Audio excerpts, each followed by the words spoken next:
Hello everybody, this is Peter Svidler recording a highlights video for round 2 of Tata Steel Chess Vikings 2017. And for that video we've chosen a game played by the reigning world champion Magnus Carlsen with the white pieces against Wojtaszek, a very strong player and one of the premier theoreticians of our age. Radek has worked with Vishayanan for a number of years, but he was a well-established theoretician for long before that. So it was always going to be a very interesting game to watch because of the clashing approaches to the opening. But perhaps on that one subject we were to be somewhat disappointed, because today was the day where Magnus came very well prepared, it seemed, and actually knew more about the position they were playing than his opponent. These things obviously happen. Magnus is I think a lot better prepared than a lot of people give him credit for, but still to come out so far ahead against Radek himself was it was a notable change, I think, to what his games normally looked like.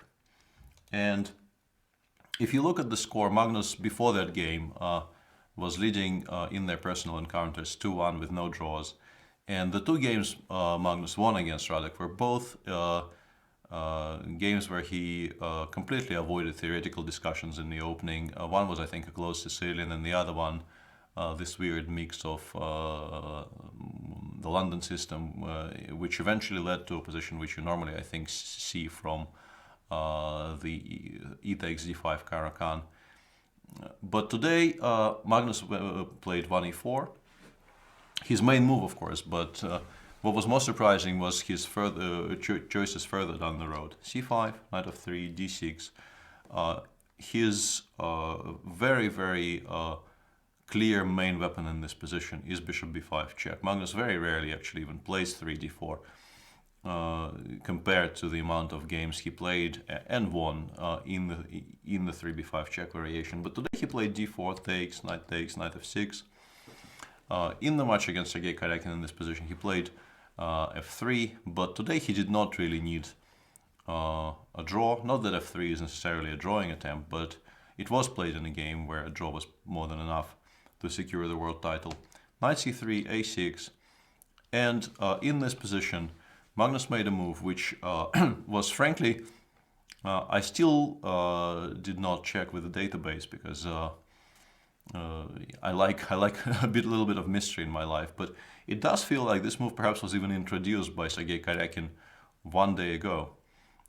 In the first round game against Stanish Giri, Sergei Karyakin played 6a3 against the Najdorf, and we were very surprised by that when commentating yesterday with Jan, and I assume so was almost everybody else. And one day later, Magnus was already prepared to repeat this.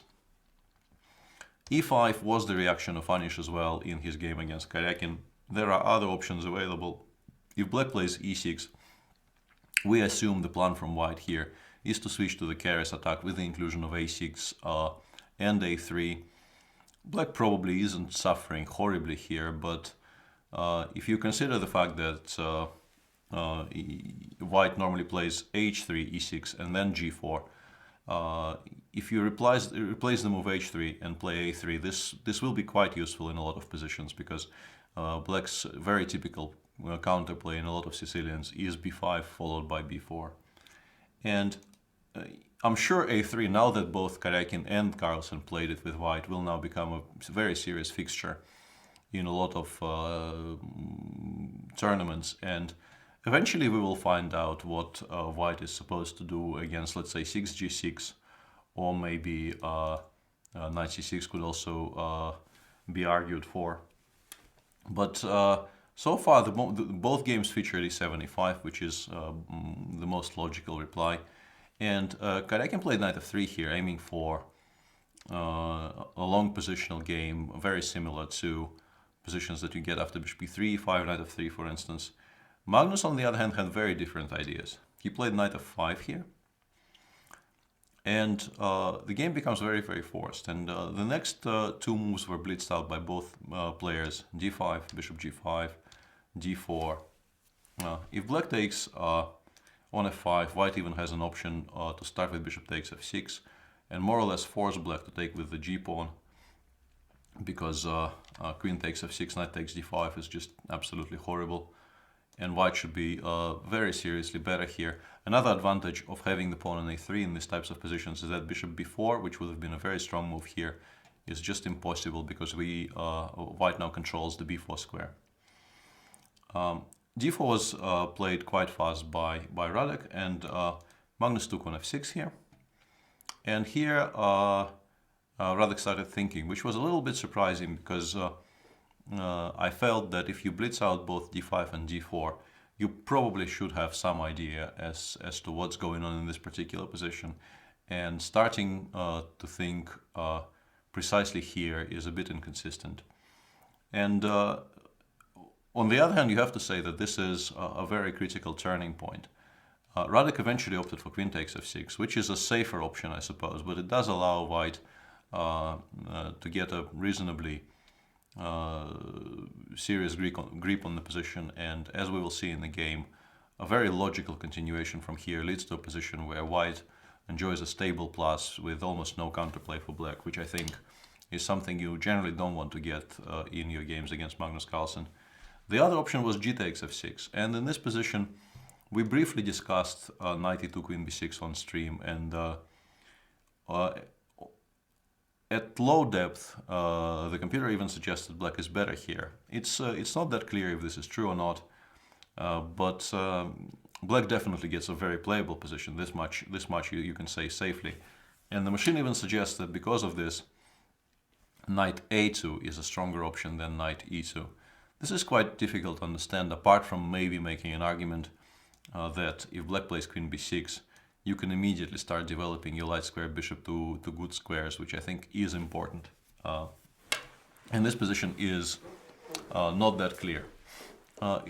It remains to be seen whether Magnus was planning to play knight e2 or knight a2, but gf6 is definitely a very, very serious move that deserved attention. What was strange is that that attention has not been paid to this position by Radek before the game, because as mentioned, d5 and d4 were played instantly, which suggested that the game between Karjakin and Giri attracted his attention enough to actually analyze the line for a little bit. But back to the actual game. Queen takes, knight d5, queen d8, and here a very smart move, queen g4, which looks impossible because seemingly black can just win a piece by playing g6. But here white goes queen g3, knight c6, and knight takes d4. And once again, I can't claim that I checked this very deeply, but it does seem that the ensuing complications favor white, and he just stabilizes and ends up with extra material, because e takes d4 is of course running into knight c7 check and knight takes a8, and it seems like this knight is not going to get captured. Because of that, bishop takes f5 is, well, the only other really sensible option. Queen f5, bishop d6, and here Magnus thought for a very, very long time, considering that he was more or less blitzing up to that point, and went with h4. You can also, of course, immediately develop the bishop to c4, but I think Magnus was very attracted to the idea of the rook lift, activating this rook via h3 towards perhaps the g3 square, because black is very, very likely to castle kingside here. And he felt that the king on e1 will be safe enough and can, if need be, it can just be walked towards the g1 square later in the game, and it's more important to immediately activate the rook than it is to castle as fast as possible. Knight c6, bishop c4, b5, bishop b3. We were somewhat arguing for bishop a2 instead of bishop b3, but it probably doesn't really make a great deal of difference here. Knight e, and here it was possible for white to take on e7 first and play rook h3 here, which we even argued a little bit for in the broadcast. But what Magnus did is also perfectly fine, and I think his understanding of what's going on in the position was further confirmed by computer analysis, because the one criticism we sort of had for his move Queen G4, which he chose over the capture on E7, castles and Rook H3, was that the computer originally suggests that in this position Queen C8 is just very strong, forcing White to either trade queens, which is something that he doesn't really want to do yet, because his play is mainly connected with potential attack against the black king, because the bishop on d5 is a lot better than the bishop on d6. Or go queen e2, or allow something like queen g5, queen takes c2, which at the first glance looks like a very, very strong exchange sacrifice, giving black a lot of counterplay. But if you continue analyzing this position, it turns out that after a precise series of moves, rook c1, queen takes b2, and here we failed to spot the most precise continuation. I think during the broadcast we were trying to make h5 work, and it doesn't really give mate immediately. But it does actually win for white if you include rook b3, queen a2, and only play h5 here. Rook c8 is the only try black can even attempt here. And now takes, queen c1, hg6, and simply rook h3 is just completely winning for white. Therefore, black needs to be very, very careful. And this line kind of demonstrates how quickly the attack will progress on the king side if black is not careful.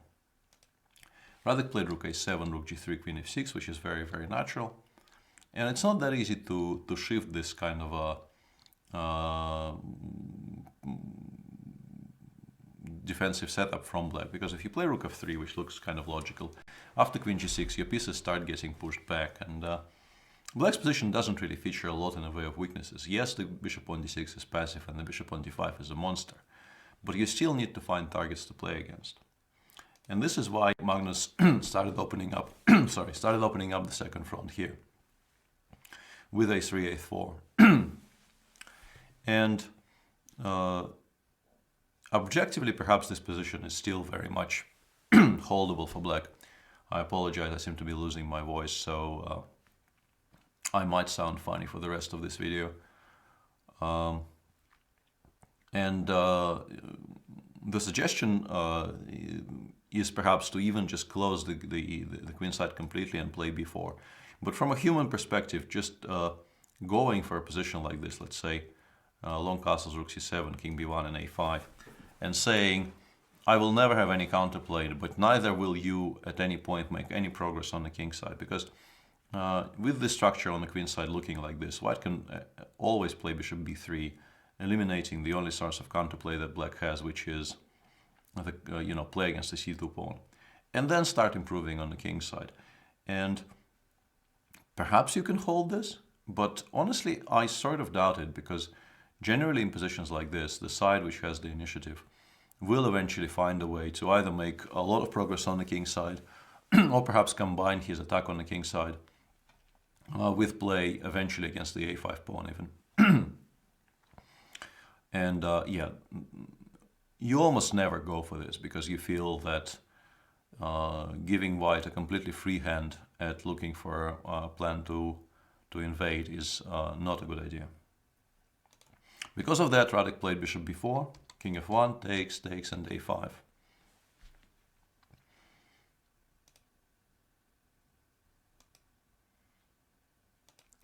Sorry for the slight pause. I decided to try a drink of water to perhaps stop sounding like a broken weaving thing instead of a normal human being. And by doing that, black preserves some counterplay against the c2 pawn, in particular because there will also always be the idea of a5, a4 to challenge the bishop on b3 even when it lands there. But it also creates some weaknesses white could potentially later play against, and we will see both of those themes later in the game. The rook does nothing on a4 at all, so Magnus brings it back. Rook a1, rook c7, bishop goes to b3. And once again, here, the machine, at least initially, the depth is not really big enough to have any kind of definitive judgment, but it does suggest that nothing really horrible is happening to black here. And if he goes king h8 followed by some maneuvers in his camp, there's really not a lot white can do about it. But you get the feeling that perhaps if you leave it running for a while, it might change its mind.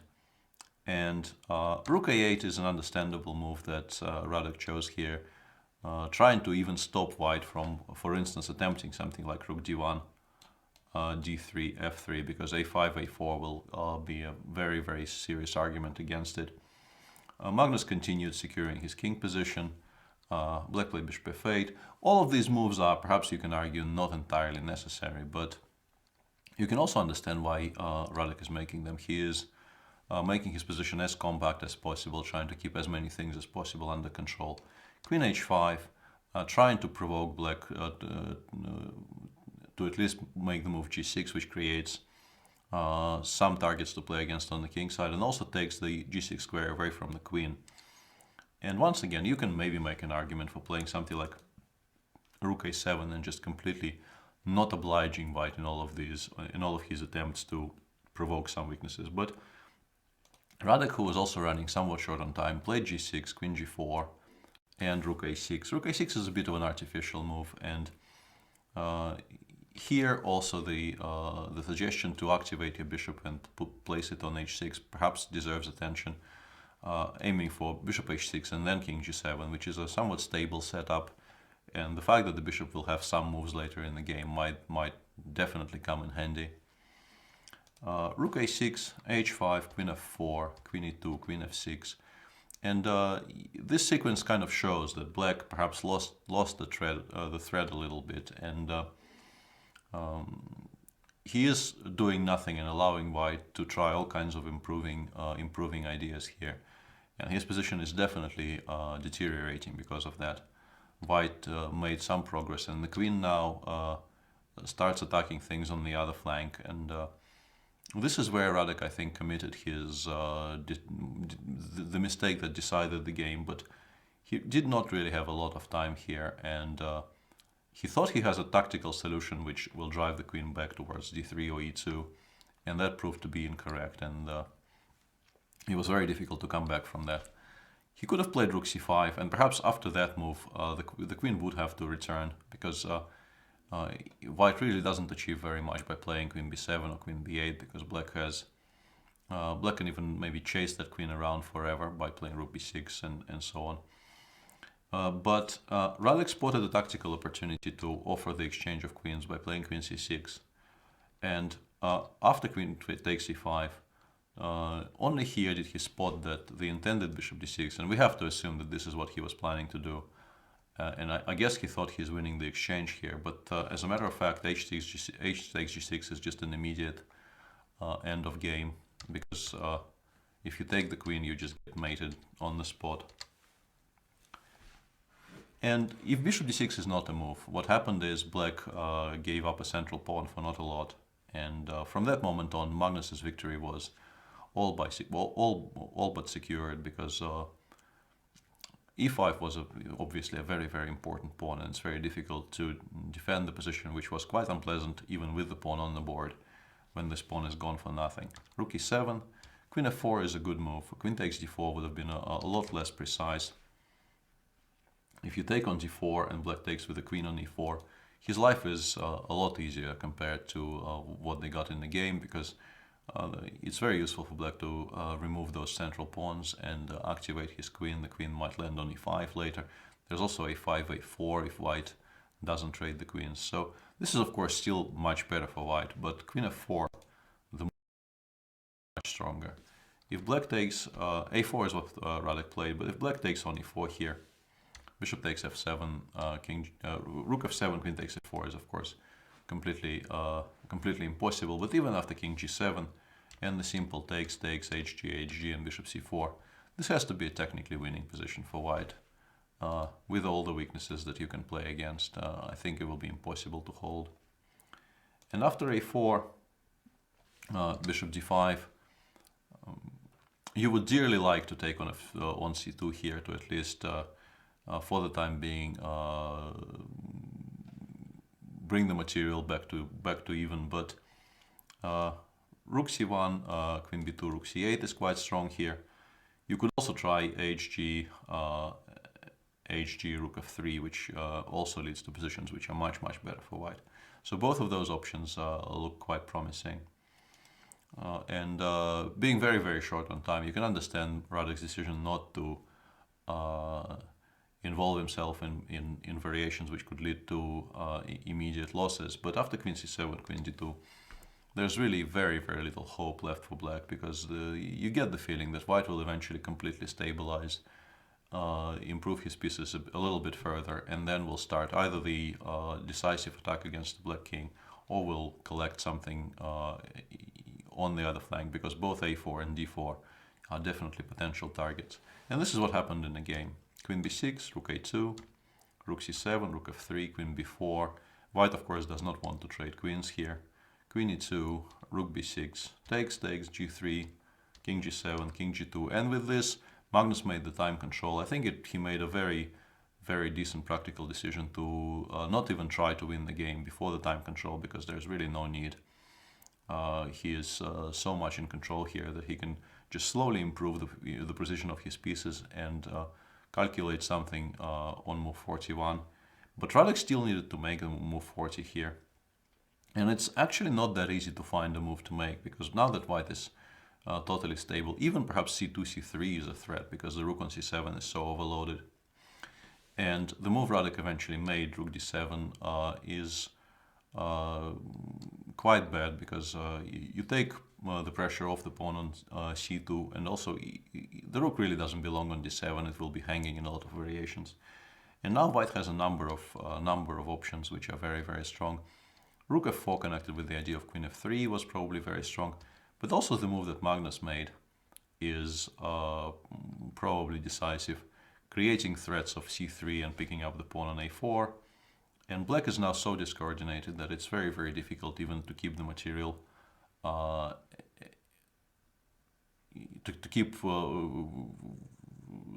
prevent losing more material is what I'm trying to say. Perhaps you can put up a stronger defense than Radek did, but the position has to be objectively lost. Black played rook f6, takes. And here, after queen g4, it really is completely resignable for black, because he gets mated in most variations. And the machine starts suggesting you have to give up your entire structure here in order not to get mated. But the move c3, which Magnus chose, is also totally winning, as evidenced by the fact that after d takes c3 and rook takes a4, Radek thought for a while and just resigned, because he has a choice of either losing the c-pawn as well, or taking on b2 and getting mated either after the prosaic king e7, queen e5 and rook e8, or the more beautiful king g5. And now white plays queen h8, and there's really no good defense against queen h4 mate. The only move that kind of stops that is bishop h6, but then after queen e5, f5 and simply ef, white gives. Apparently this is mate in 5, but even if you don't know this is mate in 5, there can be no doubt that white will win in the immediate future. So a very smooth victory for the world champion, and also an interesting continuation of this newfangled trend of playing 6a3 against the Najdorf. With that victory, Magnus is on 1.5 out of 2, and he is in shared second place with Pintala Harikrishna, who beat his compatriot after Adiban, somewhat inexplicably sort of self-mated himself in the run-up to the 40th move, in a position which, of course, was not that easy to play, but really did not require such drastic measures as allowing mate in 4 with checks. And the outright leader of the tournament is Pavel Ilyanov, who followed his victory yesterday over Richard Rapport with a win with black against Luc Van Veli, who played a reasonably solid game. We thought during the live broadcast that he was even somewhat better, somewhere around move 25. And then his advantage was gone, but he was still perfectly fine until he allowed some fatal activation of the black pieces and lost instead of making a very solid draw. So Pavel is on 100% with 2 out of 2. Carlsen and Hare Krishna are on a 1.5 out of 2, and the rest of the field is trailing further behind. But this is obviously a very, very long tournament, so there will be still a lot of chopping and changing in the score table. And with that, I'll wrap up my highlights video of round 2. See you tomorrow for round 3 of Tata Steel Vikings A 2017. This has been Peter Svidler for Chess24.